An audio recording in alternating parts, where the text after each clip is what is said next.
everybody, it's Mr. Wagstaff. Cool stuff to talk about today. All right, and you're like, oh, awesome. Mr. Wagstaff says we got cool stuff to talk about. We always have cool stuff to talk about. Absolutely. What are we talking about today, Mr. Wagstaff? We're talking about war. We're talking about something crazy happening. Some dude making a whole bunch of money and spending it on something dumb. What are we talking about today, Mr. Wagstaff? Today, I'm glad you asked. Today, we're talking about campaign finance. No, don't run. Don't go away. Don't go away. I promise. All right. It's cooler than it sounds.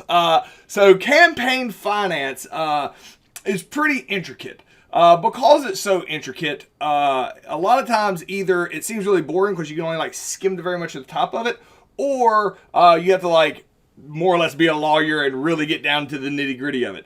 Today I'm going to see if I can combine both of those worlds to give you an understanding of what campaign finance is, why it's important, how it has changed, and kind of the crazy stories that have gone along with it over the last 20 years or so.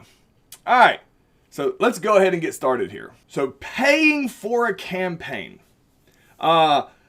While most federal elections need a bunch of money, we're going to talk a lot about presidents here and somewhat with senators and House of Representatives. But when we start talking about campaigns, because the presidential campaign is the one that most people are familiar with, you can have that in the back of your head the whole time as we talk about this. And I'm going to use some specific examples of presidential campaigns and how finance influences them.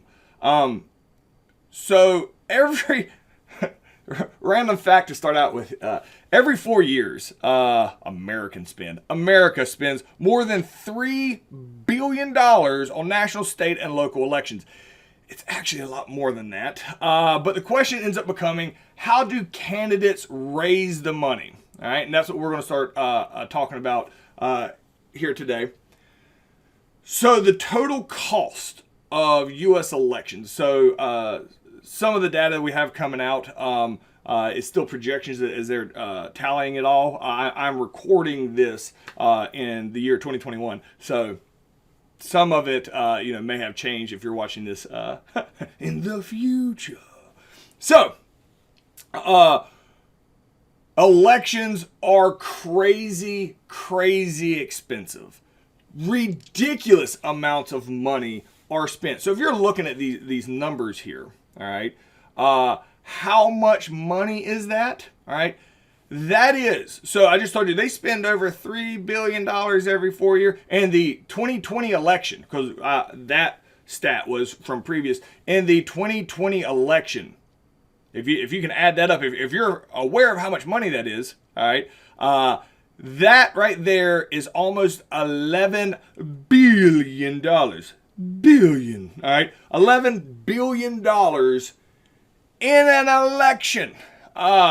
Crazy amounts of money. Now, the reason this is really important, all right, and why campaigns are so incredibly expensive, if you see that stat there at the bottom, and this is generally true for the presidential election as well, in over 90% of congressional races, the candidate that raises the most money wins.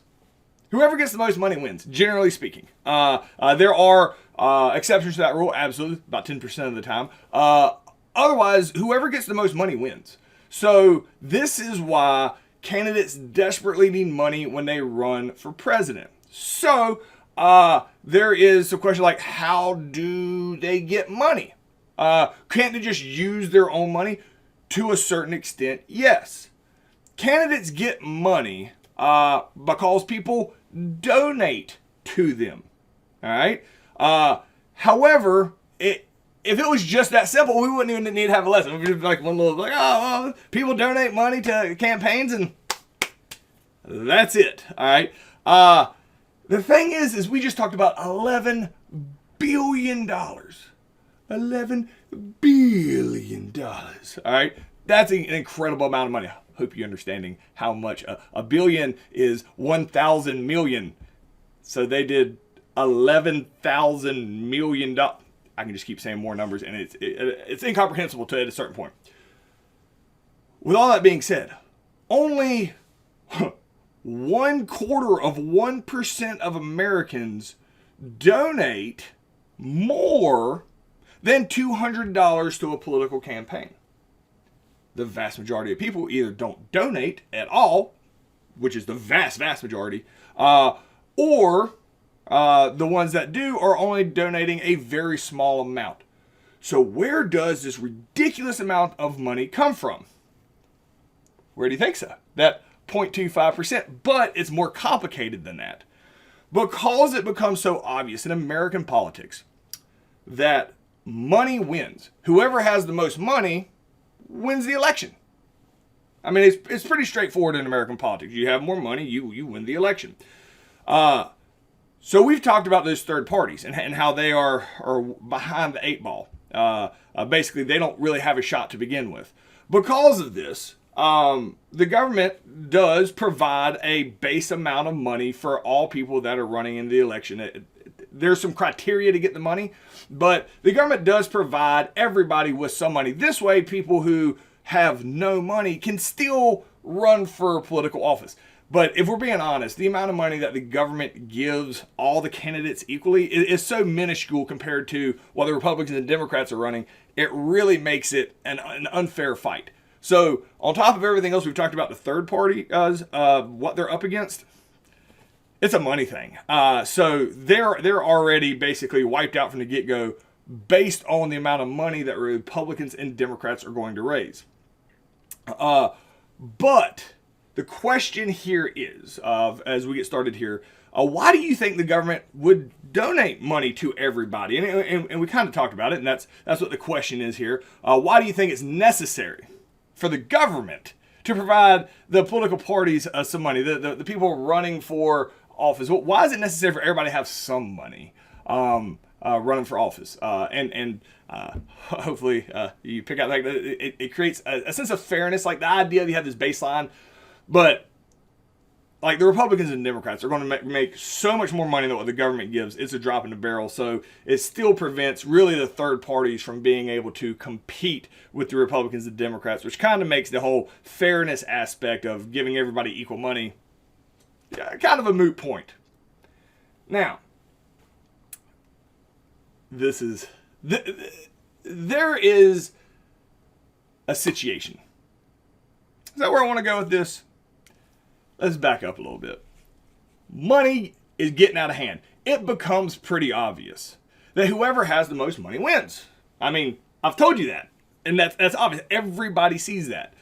So what was happening in the late 1800s is you had these incredibly rich people that are incomprehensibly rich by today. Yeah, sure, like Rockefellers, Carnegies, these guys, I can tell you they're worth $500 million at the time, which, yes, that's a lot of money. This is in the 1800s.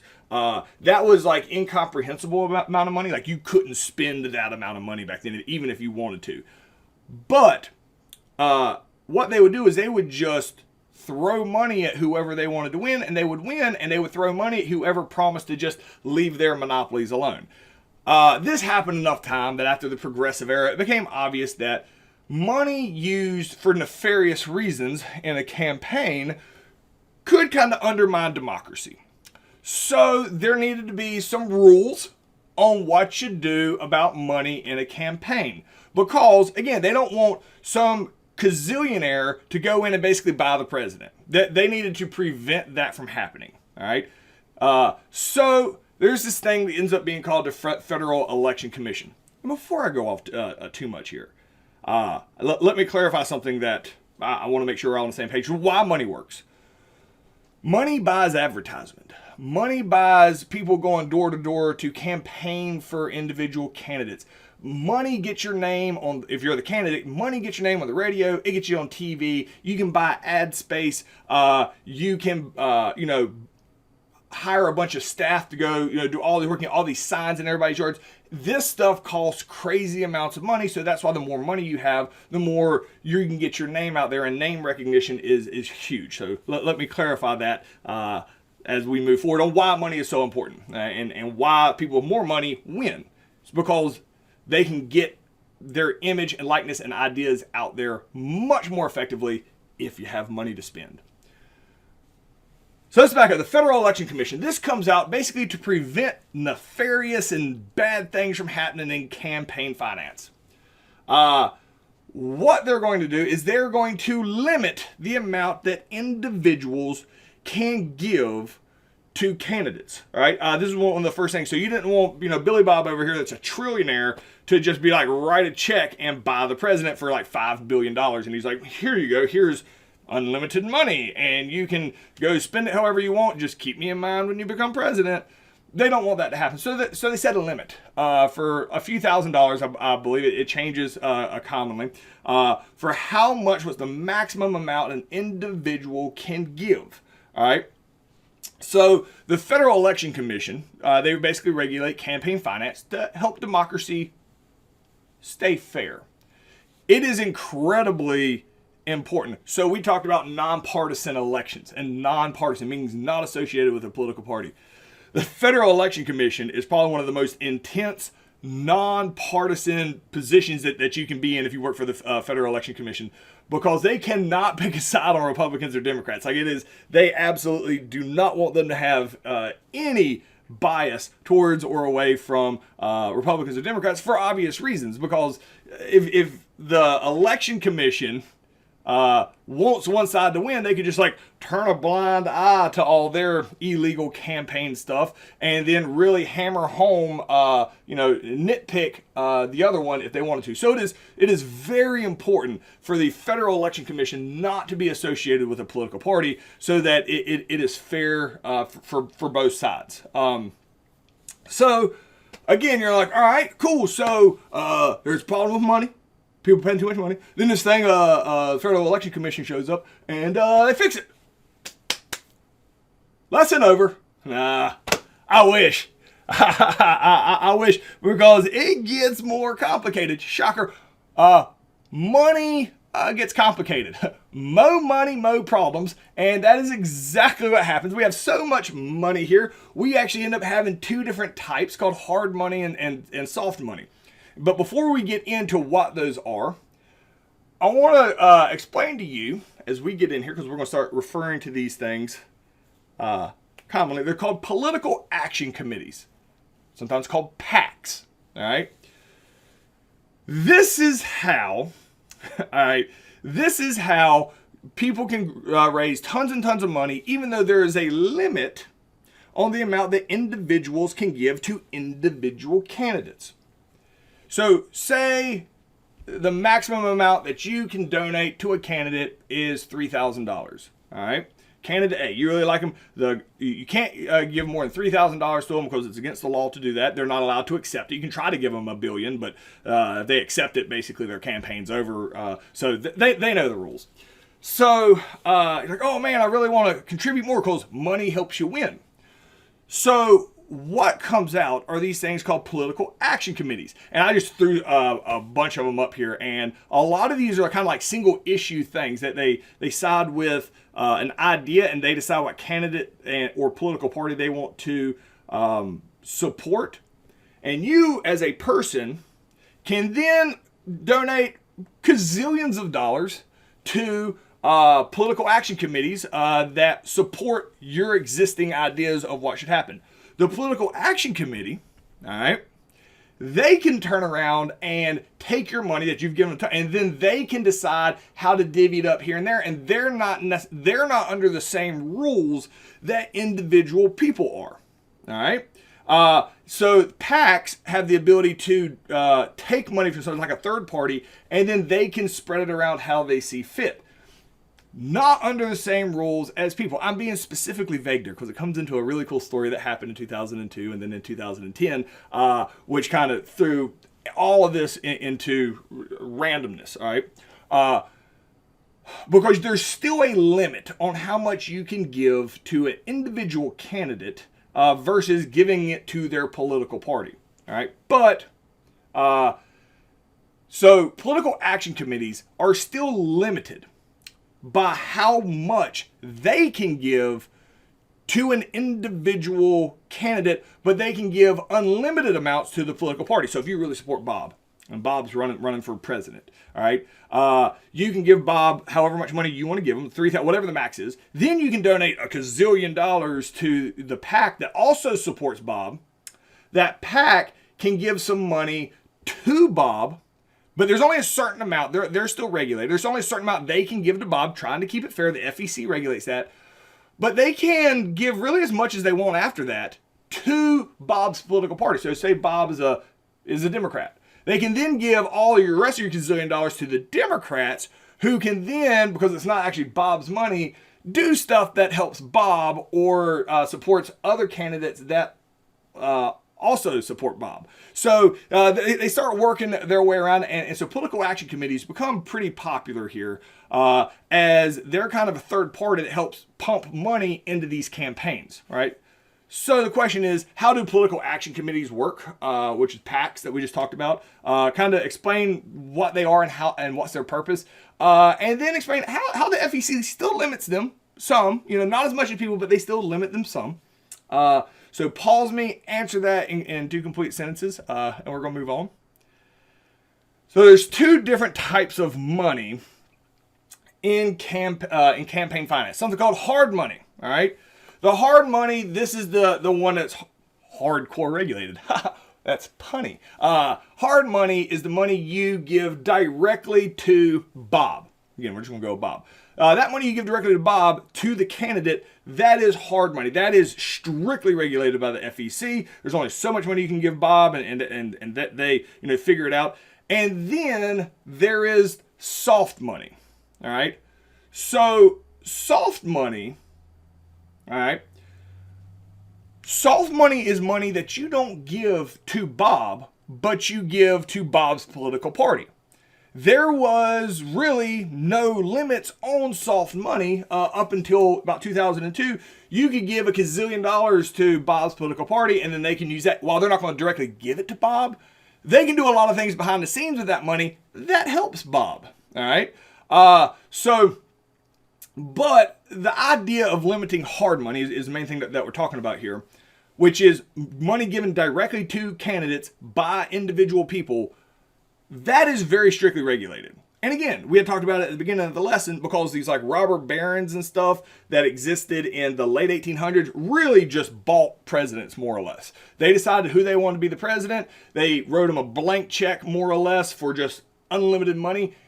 And then that president becomes president and looks out for him. Basically, any of the presidents from Grant until Theodore Roosevelt in the 1870 to 1900 pretty much was in the pocket of these billionaires who just let them run roughshod. After Theodore Roosevelt comes in, the progressive era, they regulate it, because hard money is regulated mainly because it makes it unfair. The rich people have too much say-so in politics. So that's the logic behind why hard money is very heavily regulated. So the question here is, why do you believe that America has tried to limit the uses for hard money during campaigns? Like, why does the Federal Elections Commission limit the amount individuals can give to an individual candidate? So pause me, answer that in complete sentences, and we're moving on. We're getting close to a really crazy story here. All right. Soft money. This brings us up kind of to present day. So soft money. Soft money is money that PACs donate to political parties. So basically, once the candidate gets as much money as he can from like individual people or from the PAC, they give the rest of their money to the political party. All right, and the political party can do whatever they want. So basically, these political party, Republicans and Democrats, just got more and more money, and it just became so incredibly, ridiculously expensive. All right, that it still turned into the richest people were winning, and that was not cool by a lot of people's viewpoint. So in 2002. There is a bill that gets passed. It's also called the McCain-Feingold Campaign Finance Reform Bill, the Bipartisan Campaign Reform Act of 2002. Bipartisan means Republicans and Democrats both agreed this has gotten out of hand. All right, the Bipartisan Campaign Reform Act of 2002 really is going to focus on soft money. They're going to say, okay, this has gotten ridiculous with the amount of money that gets spent on elections. It's unnecessary. So we're going to regulate the amount of, because hard money's already, the direct money to the candidate, that's already regulated. We're going to now regulate soft money, how much just extra money gets dumped into these political parties and stuff like that. That's going to get regulated with the Bipartisan Campaign Reform Act of 2002. And it's again, the whole goal here is to eliminate the amount of soft money that could be donated, because they don't want rich people just going out here and influencing elections by throwing money at it. Cool, everybody's with me now. All right, here's where the story gets good. All right, so 2008, it's a presidential election. All right, the Democrats. In 2008, I don't know if you how much you know your history. 2008, Barack Obama is going to become the president, and he wins in a massive landslide. What you may not remember, you may not have been alive, that in that election, the primary, as they're trying to decide who gets to run as the Democratic nominee, was very close between Hillary Clinton here on the left and Barack Obama. Both of them are Democrats. They're both here trying to become the nominee for the Democrats in 2008. And it is a vicious one. And Barack Obama very closely squeaks him out. And then when he becomes president, he makes Hillary Clinton his Secretary of State. And they get along, I guess, at the time. After that, they respect each other at least. But leading up to 2008, there's a lot of tension there. So because it was a primary, there were people that were campaigning against people they didn't like. So there was a political action committee that, let me back up. It wasn't a political action committee. Let me back up. I don't want to misspeak. There is a group called Citizens United. They like Obama. They didn't like Hillary. And because Hillary and Obama were in the news all the time, they actually make a movie about Hillary called Hillary the Movie. All right. And it is not flattering to Hillary Clinton at all. It is again, not a positive movie about Hillary Clinton. And so they spend tons of money on this movie and they release it. All right. In large part, I mean, obviously to help to influence the election, but they're making a movie. The FEC, the Federal Election Commission, comes in and says, whoa, no. You can't spend that amount of money to try to influence this election. And Citizens United, the company that made this movie, like, hold on, no. I just made a movie. You can't just say, because my movie has political undertones, that I am trying to influence this election and therefore I fall under the campaign finance reform law. Like, you can't say I can't release my movie because it violates some weird rule. So this case goes to the Supreme Court in 2010. It takes a couple years to get up there. And the Supreme Court case is the Citizens United versus the FEC, the Federal Elections Commission. And they take it in front of the Supreme Court and say, you can't tell me what I can or can't spend money on when it comes to politics because I have the freedom of speech. By not allowing me to make this movie, Citizens United says, you are basically preventing Americans from having their freedom of speech. Well, that's a pretty strong argument. It was close. But in the Supreme Court case in 2010, it is a 5-4 ruling in favor of Citizens United. It says, yes, you can release your movie. So here's where it gets weird, though, because they have to basically say, are we going to violate their free speech, or are we basically going to throw out that 2002 law, which limits soft money? Because if you tell people they can't spend their money, you're basically, according to this ruling, you're basically eliminating their ability to be involved in politics, and you're eliminating their free speech. So one of the famous things that gets said here in this ruling is that corporations like Citizens United or these other corporations, they're people and they have the ability to express themselves in the First Amendment. And that whole argument that corporations are viewed as people and therefore their First Amendment rights cannot be infringed upon The people that were against this were very quick to jump on that, and the argument is that corporations are not people. No, and money is not speech. So here's what happens in the aftermath of that, of what we see today, and it has gotten wild financially.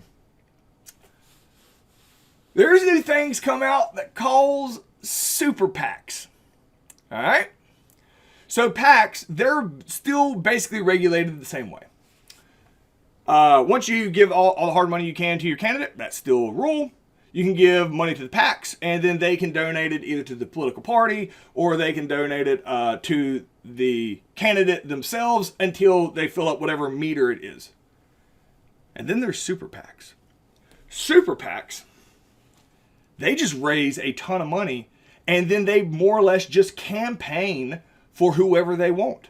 They never actually give the money to the political party. They don't give the money to the candidate. They keep all the money themselves and then actively campaign. So you'll see some wildly crazy like smear campaign ads on TV, and you're like, whoa, I can't believe a candidate said that. And they'll be like, this is paid for by so-and-so political action committee. And it was a super PAC. So after Citizens United, you have a third group here, super PACs, that can spend unlimited amounts of money. This is how we get to like $11 billion today. They actually, by not actually communicating with the political party or the candidate, they can spend as much money as they want in this election to try to influence people's one way or other.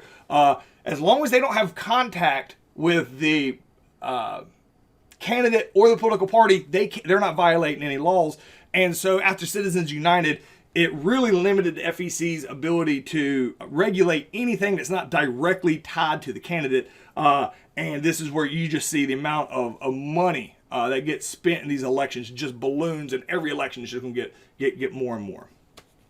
But it's the regulation of soft money. It's gotten more lax over time because of the Citizen United decision.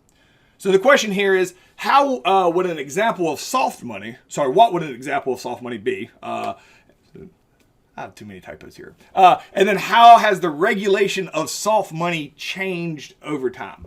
And that really goes back to the Bipartisan Campaign Reform Act of 2002, and then like Citizen United versus the Federal Election Committee in decision from the Supreme Court in 2010. So kind of go through, explain that to me in complete sentences, and I hope it didn't hurt your brains too much on that. But that's all we got for today, and I will see you guys tomorrow.